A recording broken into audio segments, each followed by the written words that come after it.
Hello friends, তোমরা সবাই কেমন আছো? আমার আরও একটি মিনি ব্লগে তোমাদের সকলকে জানাই স্বাগত। আজকে আমি চলে এসেছি অ্যানিভার্সারির নেমন্তন্ন খেতে।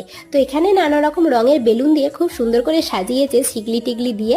আর এদিকে টেবিল সাজানো হয়েছে টেস্টি টেস্টি চকলেট ফ্লেভারের কেক আর রজনীগন্ধা ফুলের মালা দিয়ে। তো এই দুটো মালা দিয়ে ফার্স্টে আঙ্কেল আন্টি মালা বদল করে নিলেন। আমরা খুব এনজয় করছিলাম আর মজা করছিলাম যে একবার মালা বদল করলে হবে না, 3বার করতে হবে। তো সেই নিয়ে খুব হাসছিল। এরপরে কেক কাটা পর্ব শুরু হলো। চকলেট কেকটা এখন কেটে আন্টি আমাদের সবাইকে খাইয়ে দিলেন। আর আমার তরফ থেকে এই ফুলের বুকেটা নিয়ে গেছিলাম আঙ্কেল আন্টিকে দেওয়ার জন্য। তো সেটা নিয়ে একটা ছোট্ট করে ভিডিও ক্লিপস নিয়ে নিলাম। এরপরে আমাদের ডিনারের পর্ব শুরু হলো। মেনুতে ছিল ফ্রাইড রাইস, চিকেন কষা, মিষ্টি আর আইসক্রিম। ভিডিওটা তোমাদের কেমন লাগলো অবশ্যই কিন্তু কমেন্ট করে জানিও। ভালো লাগলে লাইক করো আর চ্যানেলটিকে সাবস্ক্রাইব করে পাশে থেকো। আজকে এখানেই শেষ করছি, টাটা।